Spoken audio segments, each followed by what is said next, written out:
Pues muy buenas noches a todos, bienvenidos a la sala de estudios. Hoy tenemos un tema fundamental para entender lo que es el desarrollo espiritual.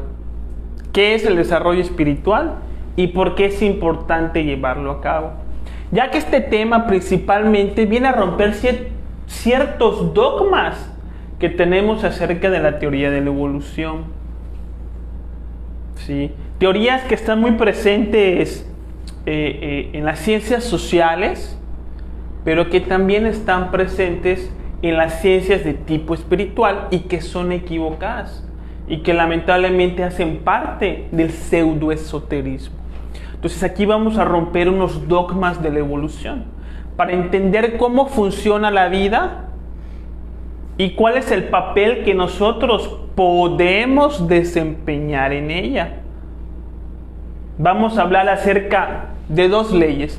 Una ley es la ley de involución, evolución e involución. Esa es una ley que gobierna la naturaleza, que gobierna la creación, que nos gobierna a todos nosotros y que da estructura a la manera en cómo nos vamos a manifestar en el planeta.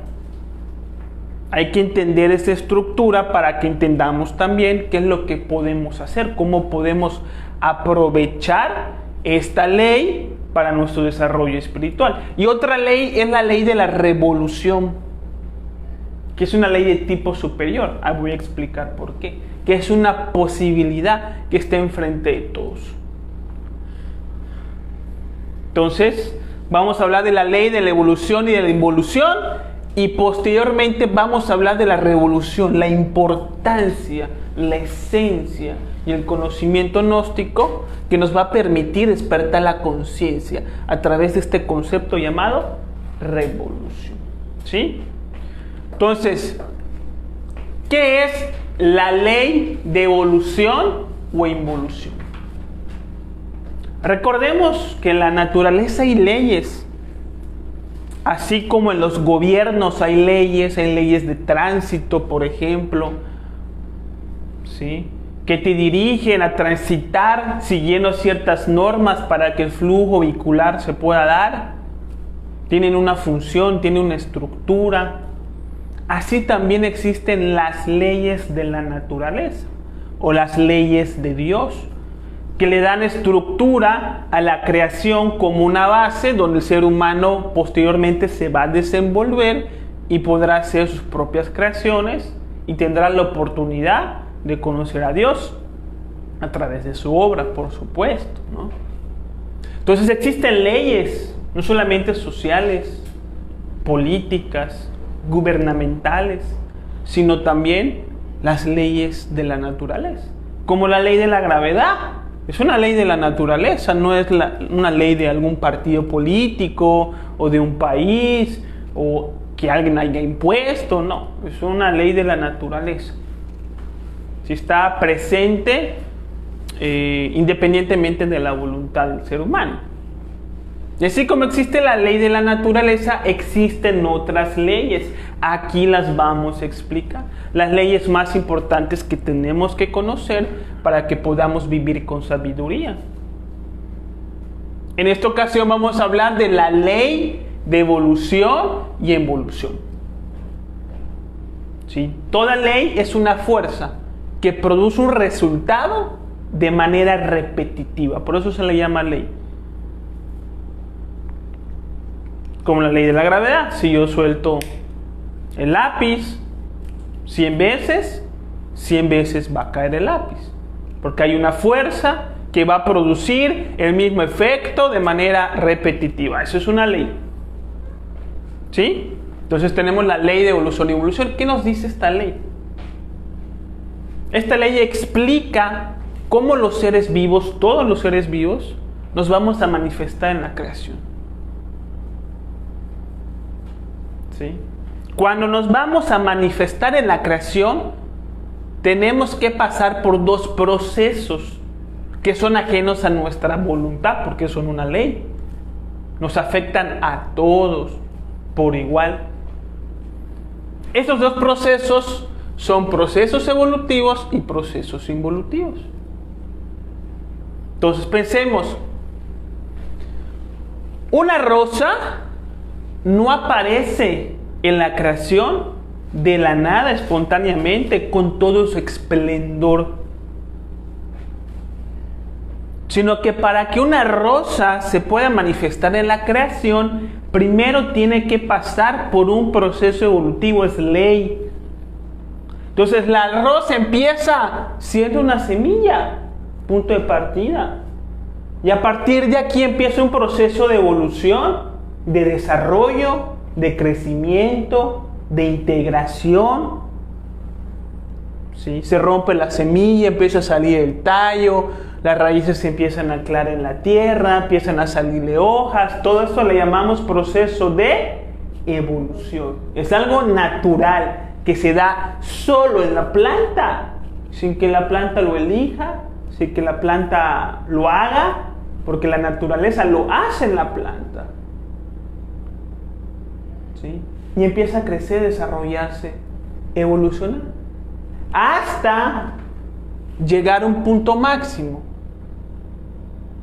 Crece, le salen las rosas, las flores, hermosa, radiante, colorida, viva. ¿Sí? O sea, cuando empieza el proceso de evolución, hay un punto máximo. ¿Y después qué pasa? Se empieza a marchitar a través de lo que llamamos un proceso de involución. No hay rosa que no se marchite. Todas las rosas se marchitan. ¿Por qué? Porque es una ley de involución. Está presente en el cuerpo de esa planta. Se empieza entonces la rosa a perder su color, a doblarse, se le empiezan a caer las hojas, ¿sí? Y se empieza a desintegrar hasta regresar a la naturaleza. ¿No es cierto? Primero es un proceso evolutivo y después es un proceso involutivo. Es una descripción de cómo funciona la naturaleza. No es una idea, no es un punto de vista. Es una descripción que es 100% evaluable y comprobable, ¿no? Todos lo sabemos. Esto también pasa con los seres humanos. ¿Sí? ¿O alguien ha escuchado de que un adulto sale del vientre de su madre? ¿No? ¿Sí? Cuando venimos al mundo físico, venimos como bebecitos.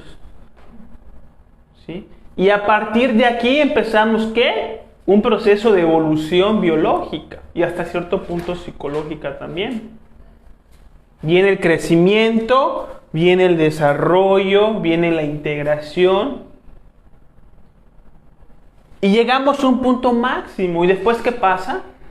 Viene el envejecimiento. Que algunos dicen que empieza a los 40, otros que a los 30. ¿Sí? Bueno. Y empezamos el proceso de involución.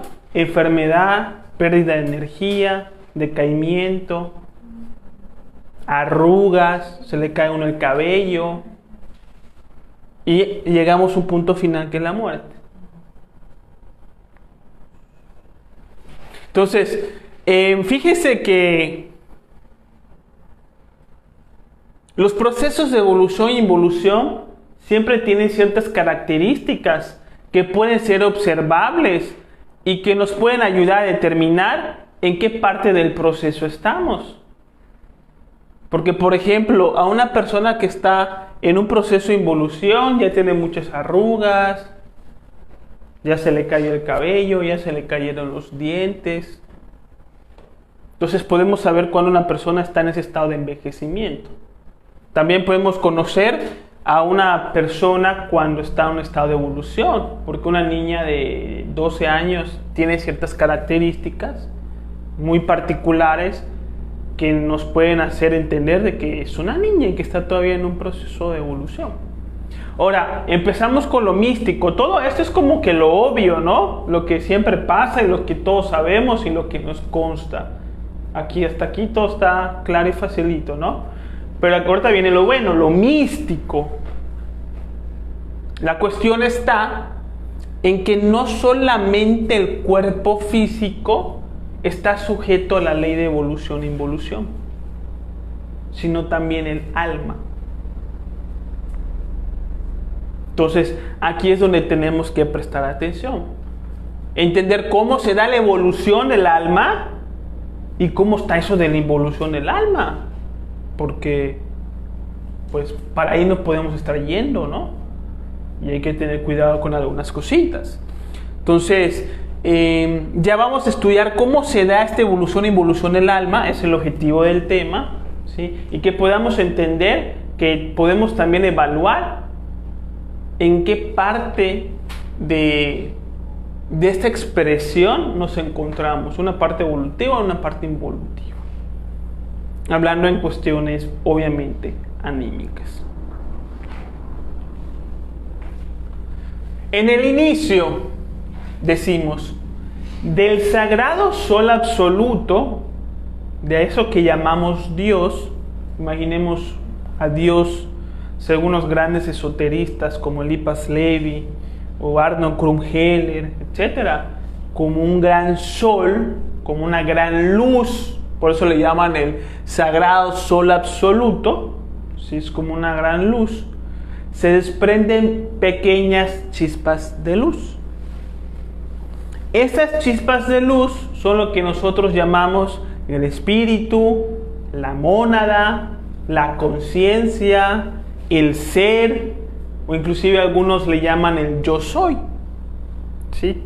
Tiene muchos lenguajes, pero es el mismo fenómeno, aquella parte espiritual que se separa momentáneamente de la fuente para pasar por una experiencia de autorrealización, iluminación según los budistas, cristificación según los cristianos, autoconocimiento según la gnosis.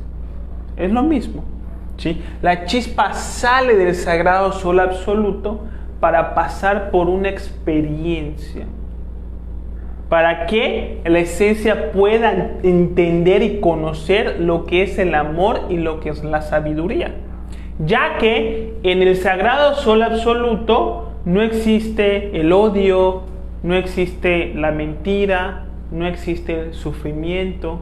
Entonces, como no existen estas cosas, las mónadas tampoco pueden valorar lo que es el amor, lo que es la paz, lo que es la gratitud, la grandeza de Dios, de nuestro Creador.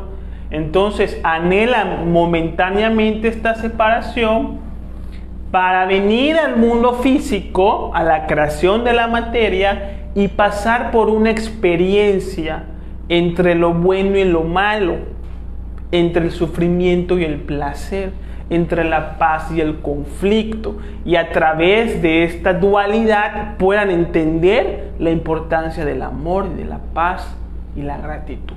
Entonces, cuando la chispa sale del sagrado sol absoluto y viene al mundo físico, está destinada a desarrollar un alma, y con el alma se desarrolla un ego. Son tres cosas diferentes: el espíritu, que es lo sagrado, lo que proviene de Dios. Todos los seres humanos tenemos espíritu. El alma, ¿sí?, que es toda esta envoltura psicológica y emocional producto de las impresiones y de los conocimientos, que es lo que somos. La personalidad es parte del alma, ¿sí? Y el ego, que también es parte del alma, pero que representa la mentira, la inconsciencia, la crueldad, todo lo que nuestro espíritu no es, ¿sí? Entonces, cuando sale la chispa del sagrado sol absoluto, la chispa está destinada a desarrollar un ego, porque solamente a través del ego puede la esencia hacer su trabajo interior. A través de las experiencias, de la verdad, de la mentira, de lo bueno, de lo malo, del placer, del dolor, es que la esencia puede entender las verdades de la vida y regresar a la fuente ya con ese entendimiento.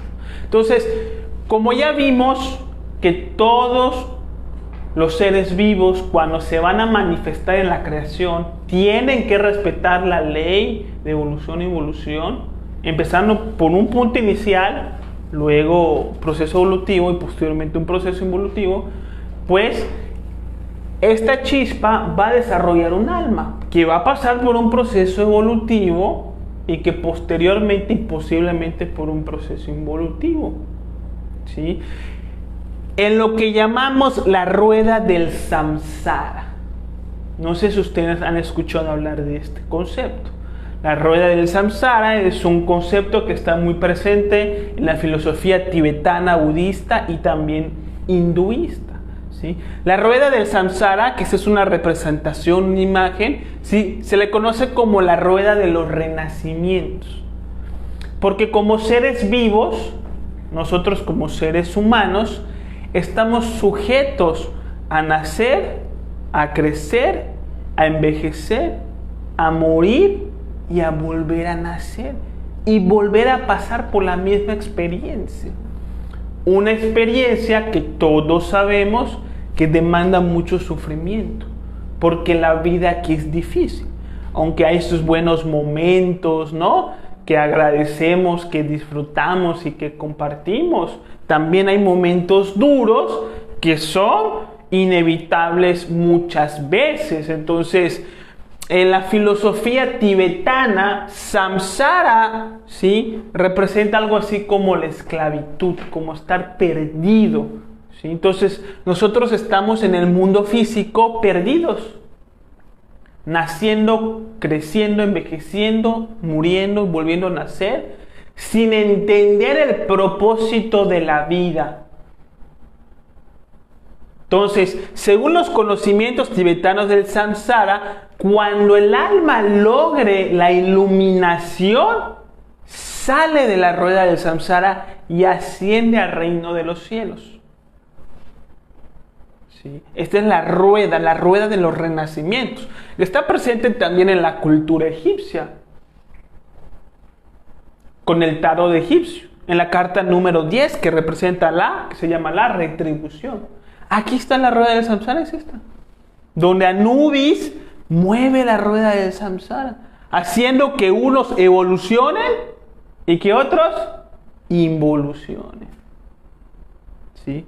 A esta carta número 10 se le conoce como la retribución, que hace una referencia a la ley de evolución e involución. Es una retribución. A todo proceso evolutivo le precede un proceso involutivo, es retribución. Todo lo que sube tiene que bajar, retribución. Todo lo que recibes en algún momento lo tienes que devolver, retribución. Como el cuerpo físico. El cuerpo físico lo recibes, no tú lo creaste. La naturaleza lo creó y lo puso a tu servicio. Te lo dio. En algún momento se lo tienes que devolver. Retribución. ¿Sí? Entonces, esta rueda del samsara está presente no solamente en la cultura tibetana, sino que también estuvo presente en los conocimientos del antiguo Egipto, de la época de los faraones, ¿no? Y esto queda así. Esta es la rueda del samsara dibujada desde la perspectiva de la gnosis para que podamos entenderla mejor. ¿Sí? Dentro de los seres vivos encontramos unos cuerpos que son más complejos que otros. Encontramos entre los seres vivos que están más evolucionados que otros. Los seres vivos en la creación los podemos dividir en lo que llamamos los 4 reinos de la naturaleza, que son reino mineral, reino vegetal, reino animal y reino humano. Así está hasta el día de hoy dividida la vida. Todos los seres vivos pertenecemos en alguno de estos 4 reinos, ¿no es cierto? ¿Sí? Pero estos 4 reinos no son iguales. No es lo mismo un mineral un ser humano.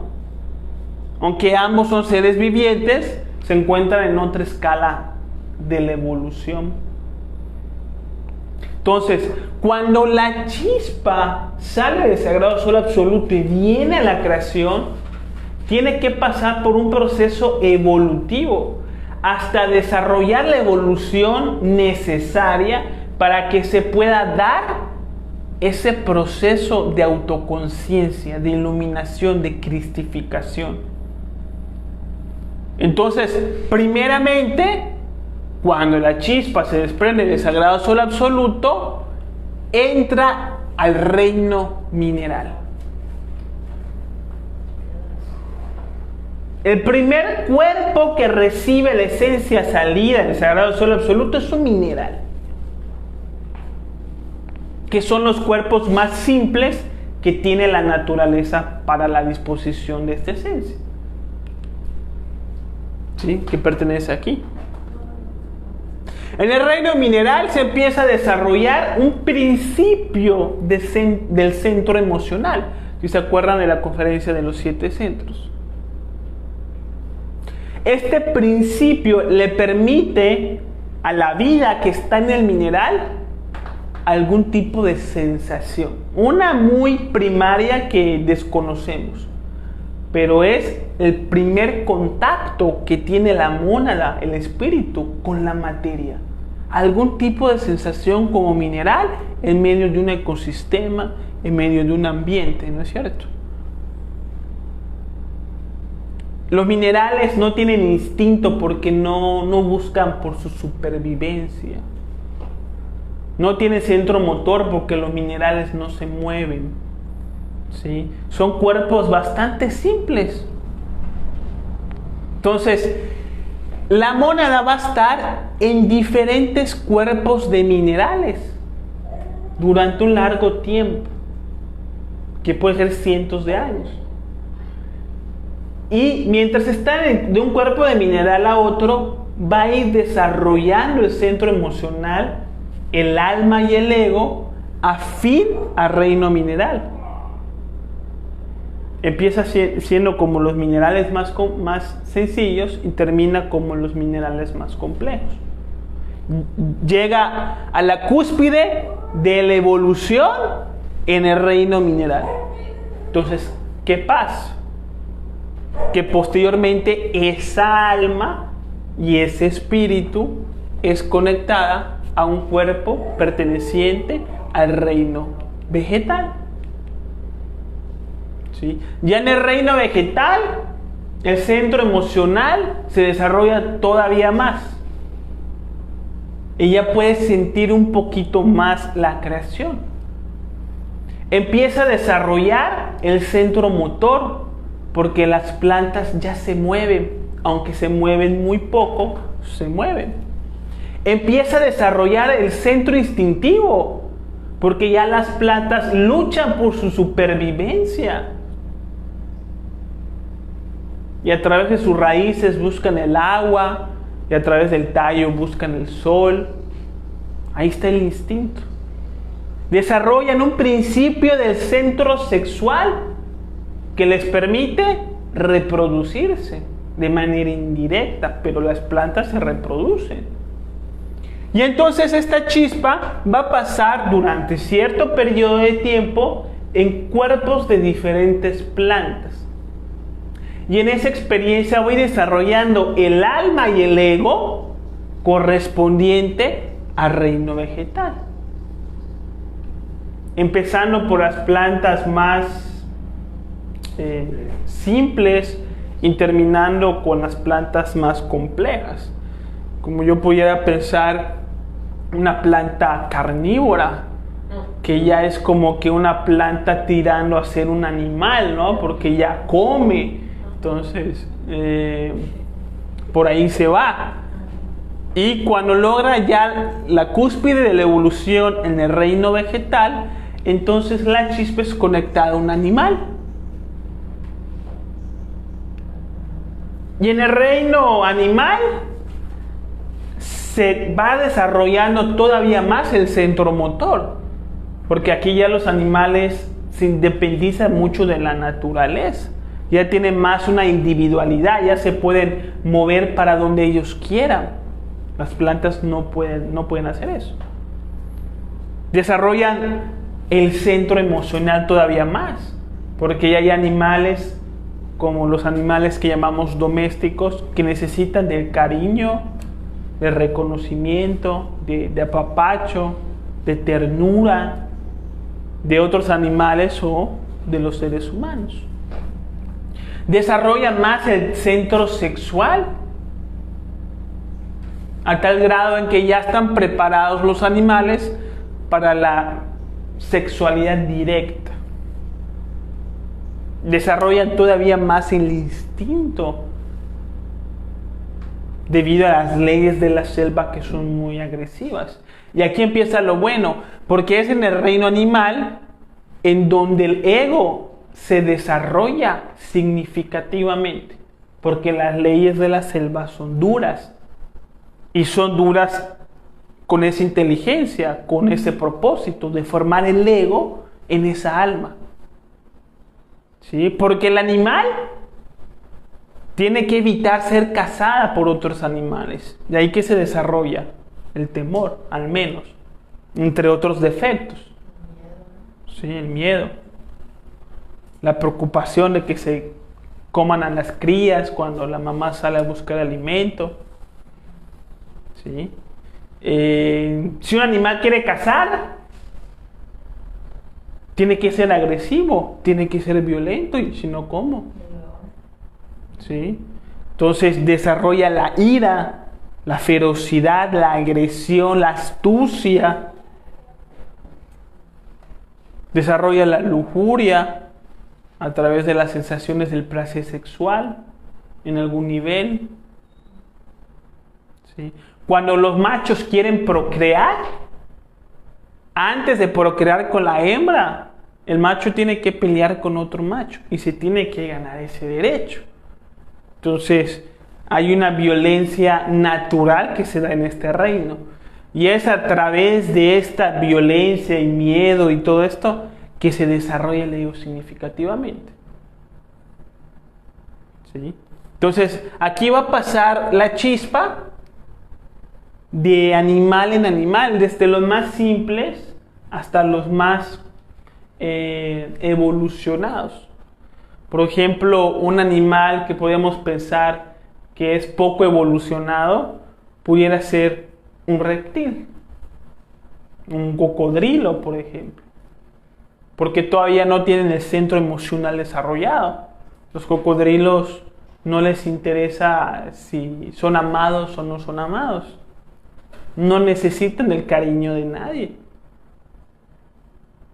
Pero ¿qué tal los gatos? ¿Qué tal los perros? ¿Qué tal los delfines que demuestran una gran empatía hacia el ser humano, hacia socializar? Esos son los animales más evolucionados, por sus características físicas y psicológicas, que se integran más a la convivencia. ¿Sí?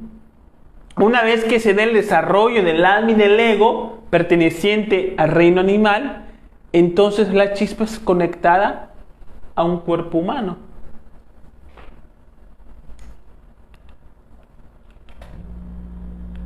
Ay, hablé del animal y no puse la diapositiva. Sí.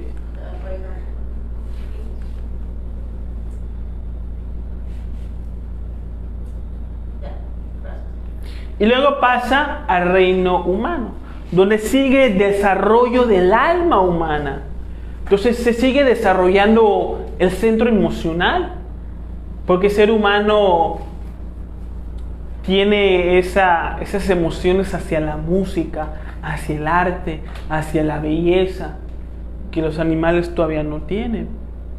¿Sí? Y desarrolla principalmente el centro intelectual.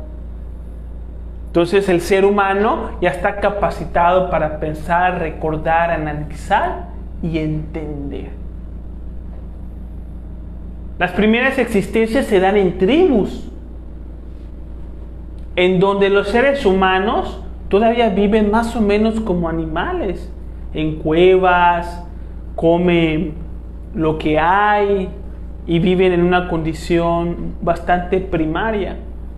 Pero en existencia, esta chispa va siendo integrada a cuerpos humanos, ¿sí?, con un grado mayor de evolución, hasta llegar a un ser humano, por ejemplo, de ciudad o de algún pueblo aledaño a una ciudad, donde ya tiene todas las posibilidades para desarrollarse, entender la naturaleza y su propia naturaleza espiritual. Entonces, cuando llegamos a convertirnos en seres humanos, tenemos 54 existencias como seres humanos en proceso de evolución. Cuando llegamos a la existencia 54, ya estamos completitos, ya estamos desarrollados. El intelecto ya está al 100, las emociones ya están al 100. Podemos investigar, estudiar y entender la creación y acercarnos a Dios como una posibilidad. Llegada a la existencia número 54, entonces empieza un proceso de involución.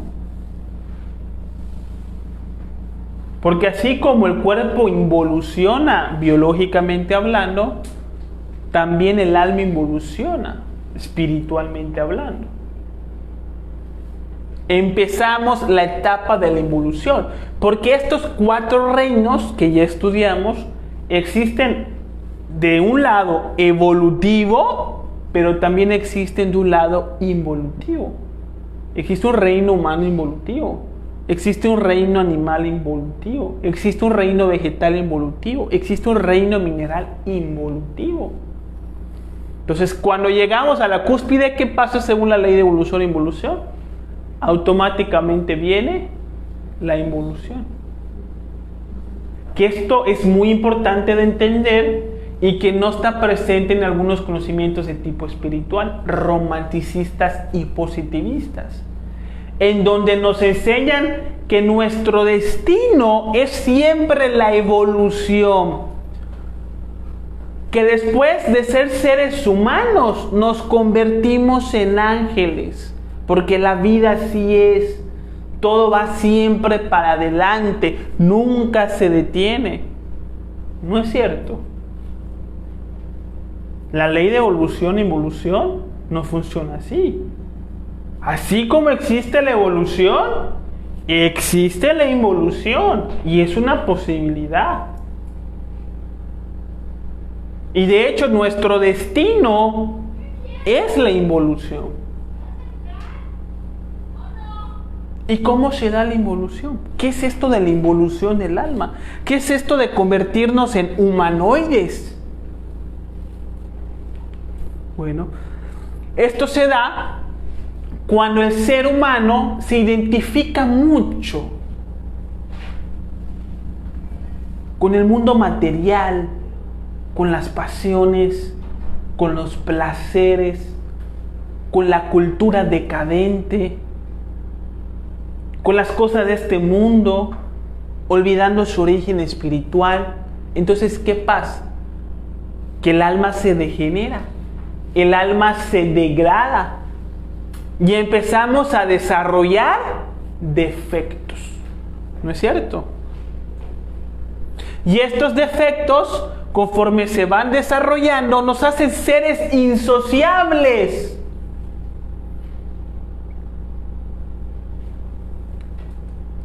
Y hacen que tengamos inclusive comportamientos animalescos. O a veces hasta los mismos seres humanos tenemos comportamientos hasta peores que el comportamiento de muchos animales. Porque el ego, a partir de la existencia número 54, se empieza a desarrollar a gran velocidad. Y entonces la chispa, la mónada, empieza a quedar atrapada en la ilusión del ego. Se empieza a convertir en una cárcel, ya no en una escuela. Y entonces el ser humano, existencia tras existencia, se empieza a degenerar. Lujuria, envidia, ira, mentira, odio, resentimiento, neurosis, temor, inseguridad. Y con todo esto encima, ¿qué tipo de acciones hacemos? Pues egoístas. Robamos, mentimos, matamos. Y nos da igual. Y entonces en las futuras existencias, pues nacemos con un karma y nacemos en condiciones difíciles que no vamos a saber sobrellevar y que nos van a llevar todavía más hacia la involución. Vicios, el alcoholismo, la drogadicción.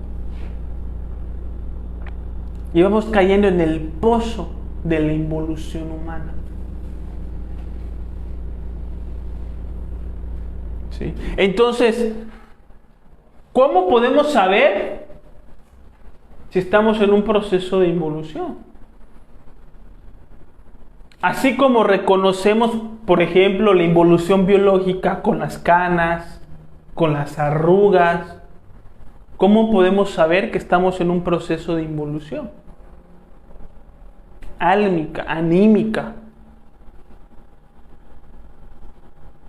Cuando tenemos muchos defectos, cuando tenemos muchos vicios, cuando tenemos muchos rencores,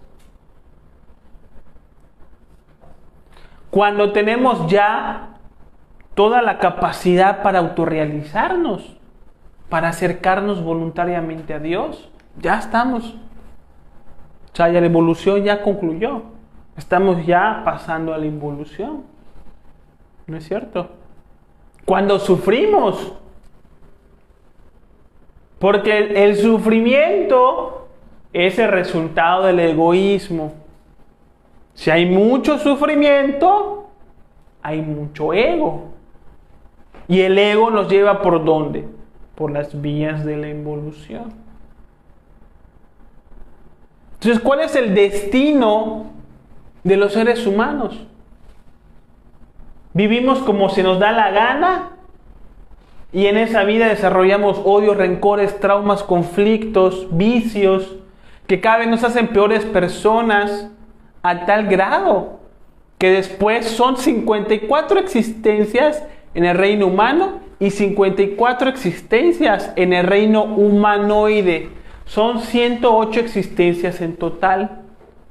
Llegada a la existencia 108 como seres humanos, el ego ya se desarrolló tanto y ya perdimos la afinidad al reino humano. Estamos ya tan degenerados, ¿sí?, que ya ni siquiera nos corresponde un cuerpo humano. Y pasamos entonces al reino animal, animaloide, a los animales en involución, como las cucarachas, como los cochinos, que son animales que están en involución. ¿Por qué? Por la manera en cómo viven. Como las ratas, ¿sí?, como los monos, que es lo que la gnosis enseña también. Que según la teoría de Darwin, el ser humano viene del mono.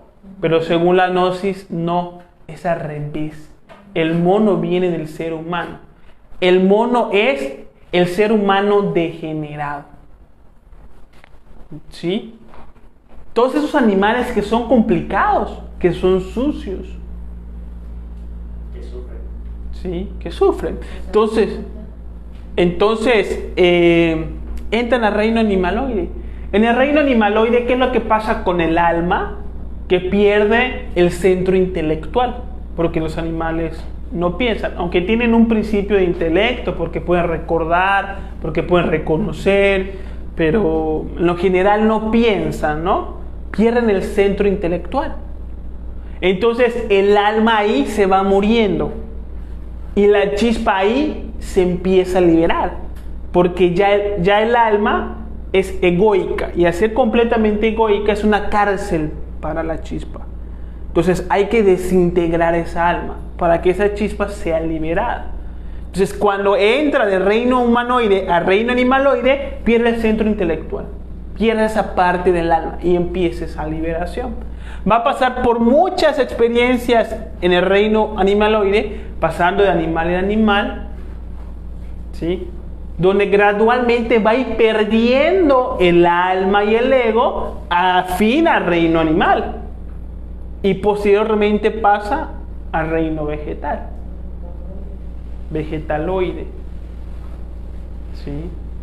Entonces aquí el alma ya se empieza a desintegrar pasa por múltiples cuerpos, elimina el ego y el alma correspondiente a este reino y pasa al reino mineraloide. Y aquí pues va a pasar también por diferentes cuerpos hasta que entonces el alma y el ego queda completamente eliminado.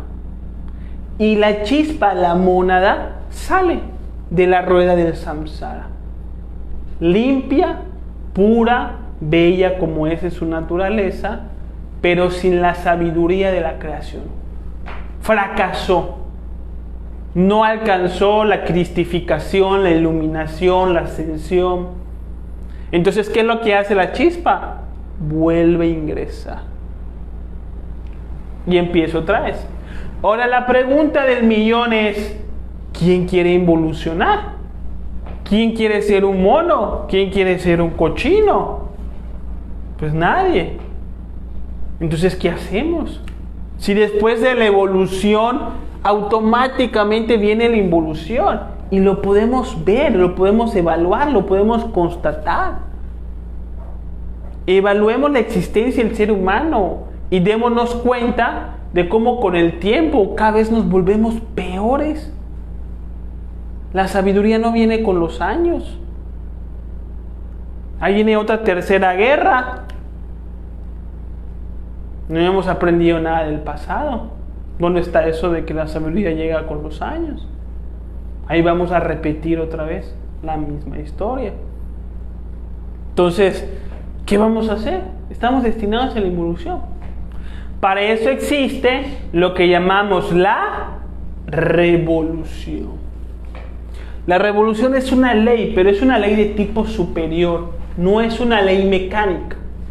Evolución e involución son leyes mecánicas. Nos afectan a todos por igual, nos guste o no. La ley de la revolución es una ley de tipo superior, que es una fuerza que siempre está disponible y que siempre genera el mismo resultado. Pero es una ley superior porque uno tiene que aplicar esta ley en su vida. No es para todos igual, ni al mismo tiempo, ni de la misma forma inclusive. ¿Qué es la revolución? ¿Sí? Es un trabajo espiritual que va a frenar, que va en contra de la ley de evolución e involución. Cuando la ley de evolución se presenta en mi vida, hablando en términos anímicos, con la revolución le ponemos freno a la naturaleza. Le decimos, muy bonito el regeneramiento que me presentas, pero no, yo no quiero eso para mí. Y le pones un freno. Es posible ponerle freno. Salirse de la ley de evolución e involución, porque la involución es indeseable para todos los seres vivos. ¿Cómo se hace la revolución? ¿Cómo frenamos la involución? ¿Sí? ¿Cómo se genera la involución? A través del desarrollo del ego. ¿Cómo frenamos la involución? Haciendo un trabajo para eliminar el ego. Así es como frenamos la involución. Si me doy cuenta que el ego, las bajas pasiones, los vicios, los placeres de la vida nos degeneran y le ponemos freno, pues evitamos ese degeneramiento. A eso se le llama revolución.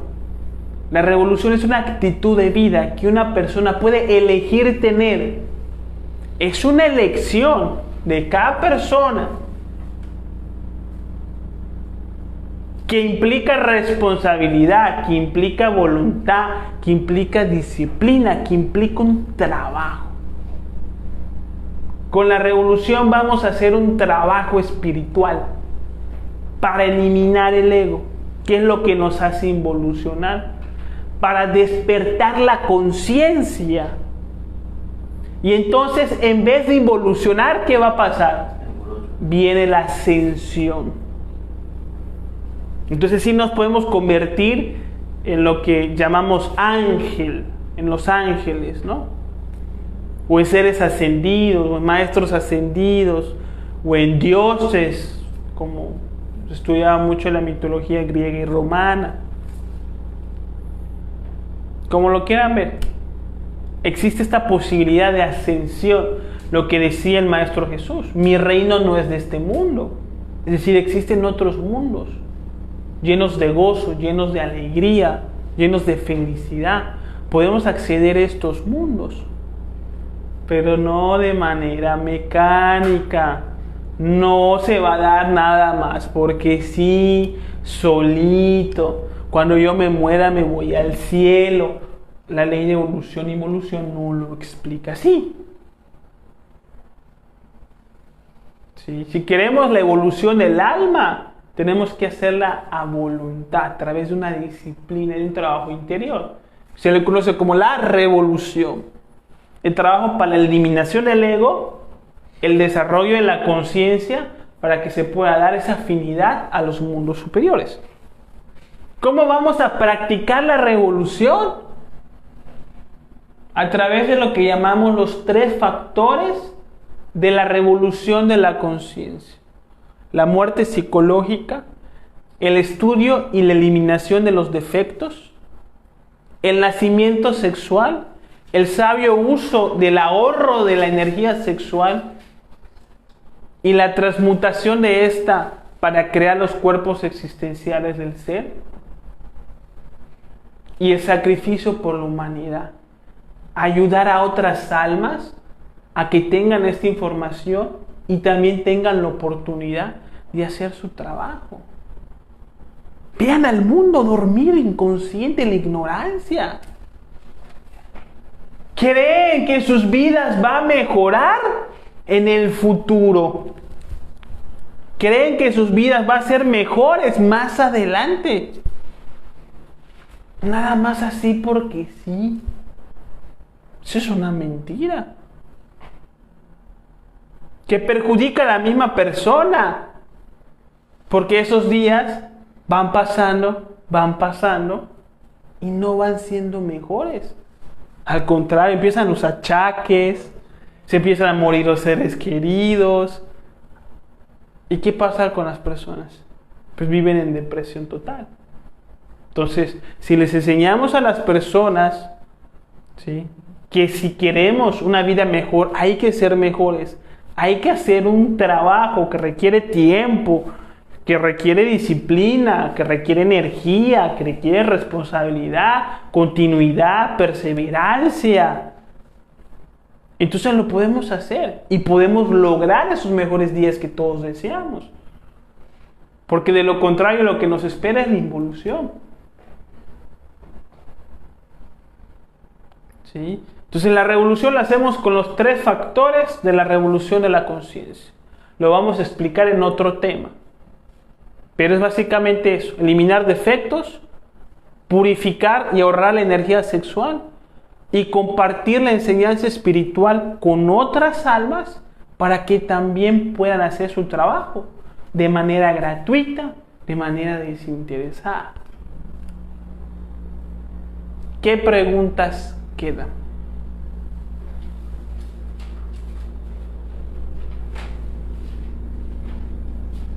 Miriam pregunta: ¿hay que eliminar el ego o hay que tomarlo, aceptarlo, transmutarlo o equilibrarlo? Ay, bueno. Eliminarlo.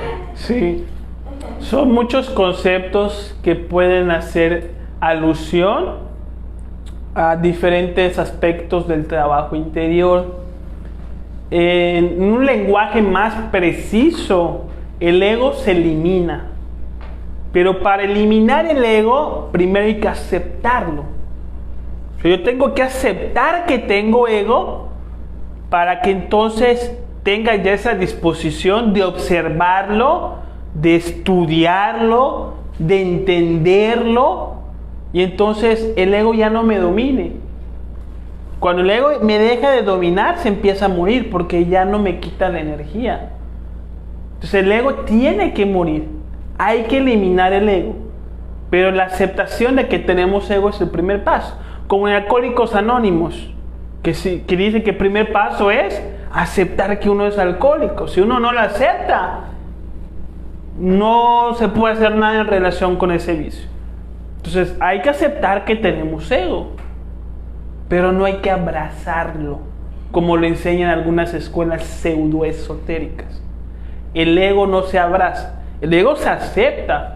El ego se entiendo que tengo ego y que se formó de esta manera y de que ha cumplido una función en mi vida. El ego se acepta, el ego se entiende, pero también se elimina, porque el ego genera sufrimiento, porque el ego genera confusión, porque el ego genera conflicto. Por eso el ego se tiene que eliminar. Yo tengo una. Dígame. Cuando el alma involucionada llega al reino mineraloide, no debe bajar a los mundos infiernos para que el ego sea desintegrado y entonces la mónada pueda ascender de nuevo a la fuente. Esto se da de manera simultánea, ¿sí? Las almas, cuando están evolucionando en los diferentes reinos, parte de esa alma está en los mundos infiernos también. O sea, por ejemplo, cuando brincamos al reino animaloide, ya no está el intelecto, ¿sí? El intelecto que se desarrolló como ser humano se pierde. Entonces, ¿dónde queda esa parte del alma? En los mundos infiernos, ¿sí? Cuando se brinca al reino vegetal, ¿sí? Pues ya se va perdiendo esa parte del alma emocional y instintiva y motora.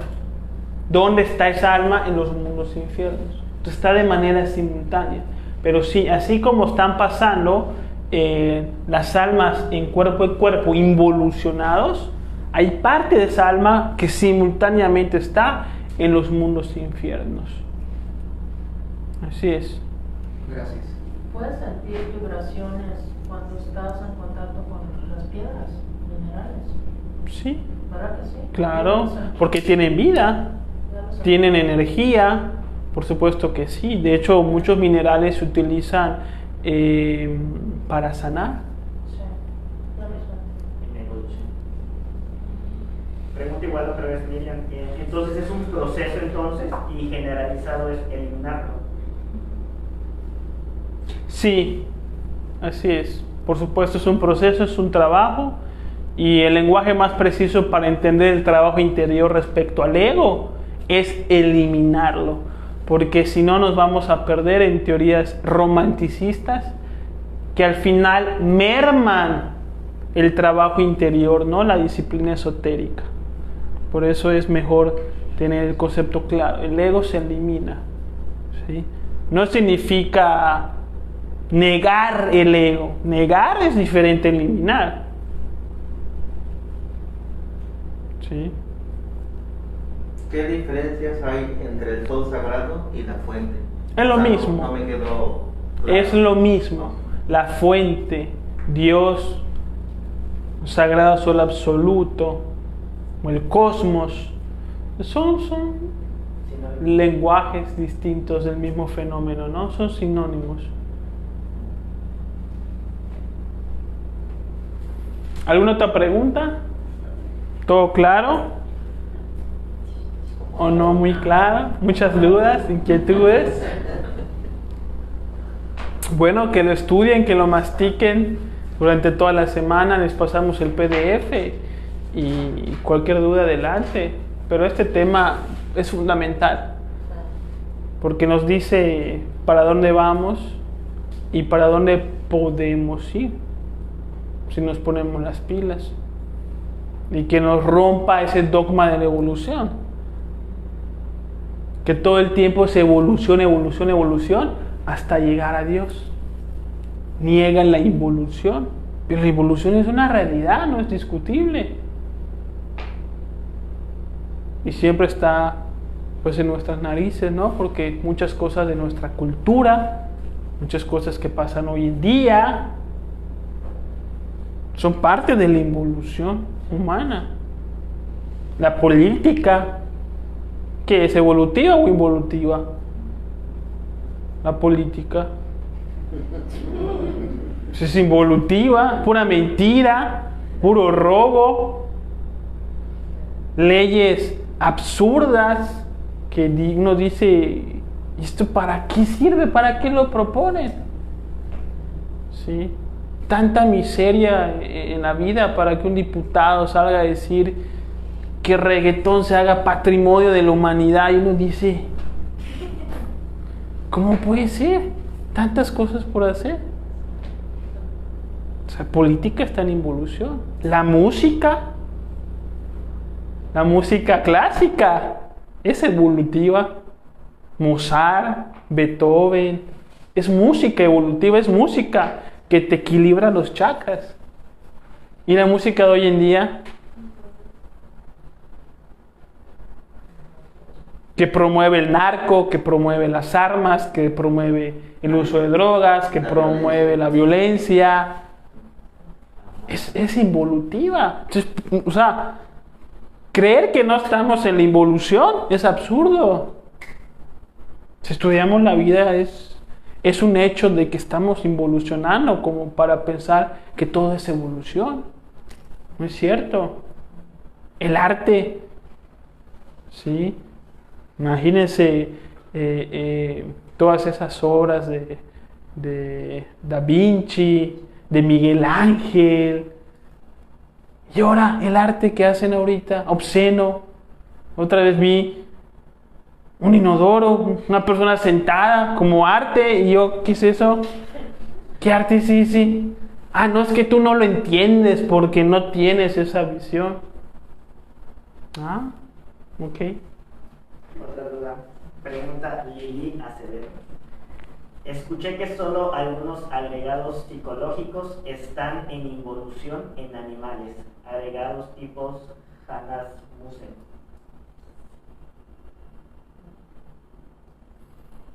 Pues sí, digo, eso es cuestión de observar el comportamiento de un animal, y ahí se puede conocer los agregados psicológicos que poseen, pero por supuesto que poseen agregados psicológicos. Pereza, los monos que son muy morbosos, traviesos,